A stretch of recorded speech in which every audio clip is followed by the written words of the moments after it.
On Saturdays, our church is quite full of a program called the Refugee Outreach Program.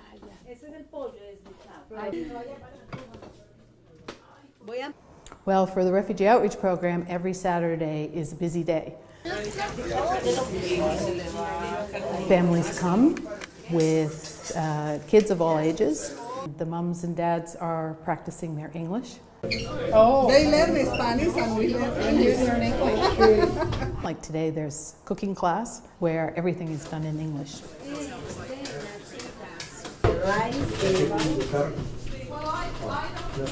Vegetables and chicken.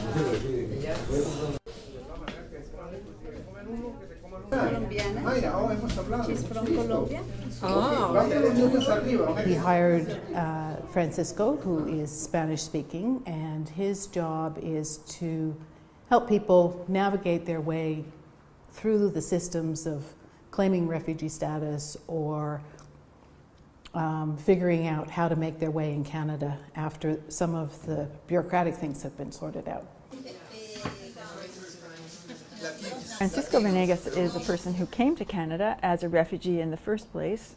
He is from Peru, and he and his wife and their children were in Colombia when they first came here.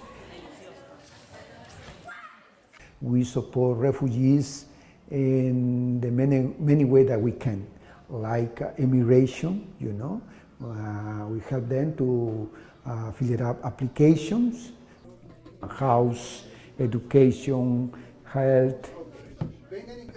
Like so many other things at Bloor Street, this project began with one thing, and then one thing kind of led to another thing, and then the next thing somebody else thought of something else. So I should tell you one thing.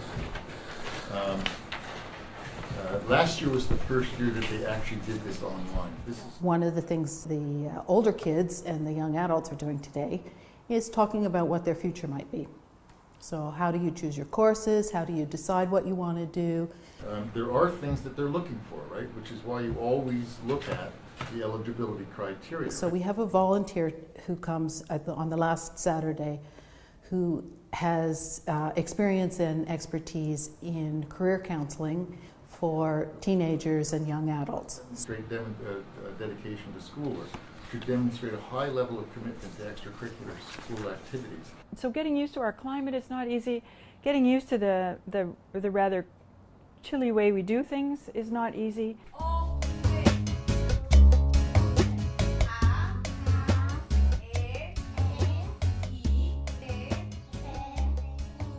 I believe that our children, they learn Spanish at home, but it's like some parents, we are so busy that we cannot sit down with them and teach them.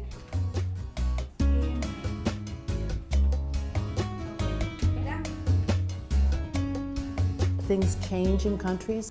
They lose their Spanish, then when they go back to their home country, they can't talk to their grandparents or their other relatives. So it's really important over the long term for kids to be able to speak the language that their parents speak and the first language at home.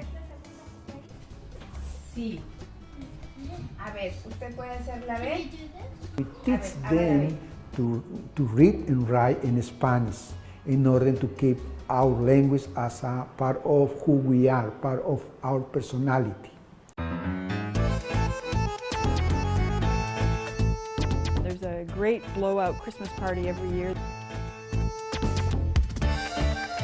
And that has ballooned into the most wonderful thing with singing and dancing and the distribution of presents, which may sound like a rather frivolous thing and perhaps not as seriously social justice as we might think, but what it means to a family that has come to Canada and is so far from home and from their own family to know that somewhere somebody would like to be sure that their children have some stuff to open on Christmas morning, I think that's really big.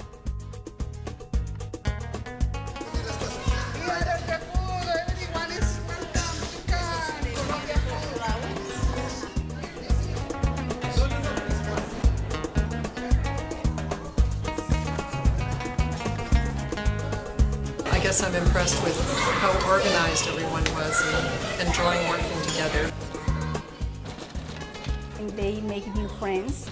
They also can start to helping each other.